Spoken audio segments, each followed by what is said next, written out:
Hello guys, welcome to Decode Biology and today we are going to see the eukaryotic cell structure. अगर हम eukaryote की बात करें तो यूकैरियोट में प्रेजेंट होते हैं मेम्ब्रेन बाउंड ऑर्गेनल्स. अभी ये जो मेम्ब्रेन बाउंड ऑर्गेनल्स है ये दो टाइप के हैं. They can be double membrane bound, मतलब ऐसे ऑर्गेनल जो दो मेम्ब्रेन से बने हुए हैं, and there are single membrane bound organelle जो ओनली सिंगल मेम्ब्रेन से बने हुए हैं. ठीक है, तो डबल मेम्ब्रेन बाउंड ऑर्गेनल जो है इसमें एग्जाम्पल है nucleus, mitochondria and plastid. Plastid में आएगा एग्जाम्पल उसका, दैट इज व्हाट, क्लोरोप्लास्ट. ठीक है, तो nucleus, mitochondria and plastids are the double membrane bound organelles. अगर हम सिंगल मेम्ब्रेन बाउंड ऑर्गेनल्स की बात करें तो इनमें एग्जाम्पल आता है endoplasmic reticulum, Golgi apparatus, vacuole and lysosome. तो ये सिंगल मेम्ब्रेन बाउंड ऑर्गेनल्स कितने हो गए, 4, और डबल मेम्ब्रेन बाउंड ऑर्गेनल्स है 3. तो टोटल मेम्ब्रेन बाउंड ऑर्गेनल्स हो गए 7. Nucleus, mitochondria, plastids are double membrane bound.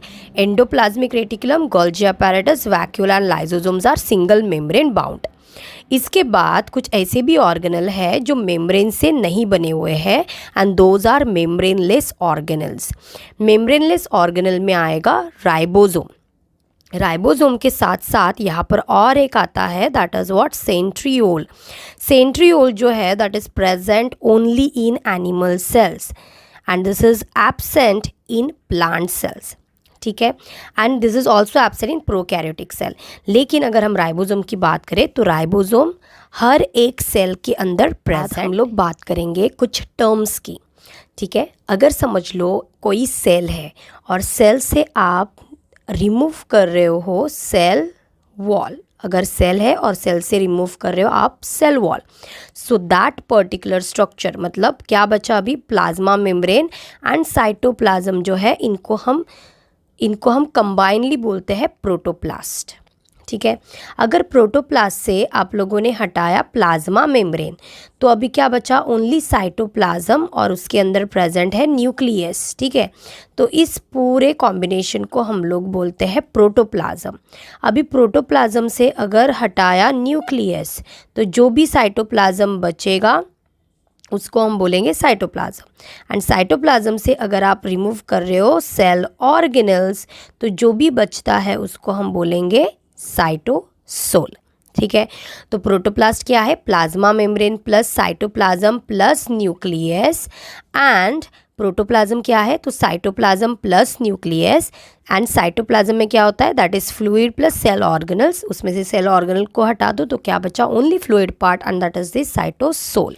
Okay, तो चलो देख लेते हैं the difference between plant cell and animal cell. अगर हम प्लांट सेल की बात करें तो प्लांट सेल में होता है सेल वॉल, एंड अगर एनिमल सेल की बात करें तो एनिमल सेल में सेल वॉल नहीं है. प्लांट सेल में है प्लास्टिड्स, इसका एक फेमस एग्जाम्पल है दैट इज़ द क्लोरोप्लास्ट. ठीक है, एंड प्लांट सेल में प्लास्टिड्स एब्सेंट होता है. अगर क्लोरोप्लास्ट है तो प्लांट सेल क्या करेगा, फोटोसिंथेसिस करेगा, फूड बनाएगा, and that's why they are autotrophic. Animals में प्लास्टिड नहीं है, मतलब वो फोटोसिंथेसिस नहीं कर सकते, and that's why they are heterotrophic. Central large vacuole present होता है इनमें. अगर आप प्लांट सेल देखोगे तो बड़ा सा जो बैग लाइक स्ट्रक्चर दिख रहा है उसके सेंटर में that is the vacuole. And vacuole जो है वो एनिमल सेल में एब्सेंट होता है. अगर प्रेजेंट भी रहेंगे तो वो कैसे रहेंगे, स्मॉल वैक्यूल्स रहेंगे. सेंट्रियोल एब्सेंट है इसमें, जो सेल डिवीजन में हेल्प करता है, फिर भी प्लांट सेल में सक्सेसफुल सेल डिवीजन होता है. एंड एनिमल सेल्स में क्या है, सेंट्रियोल प्रेजेंट है. पेरिफेरल न्यूक्लियस है, ऑफ कोर्स अगर सेंटर में लार्ज वैक्यूल है तो उसके पेरिफेरल में चला जाएगा न्यूक्लियस. पेरिफेरल मतलब साइड में चला जाएगा न्यूक्लियस. एंड एनिमल सेल की बात करें तो एनिमल सेल में क्या है, सेंट्रल न्यूक्लियस प्रेजेंट है. तो ये कुछ बेसिक डिफरेंसेस है plant cell and animal cell के.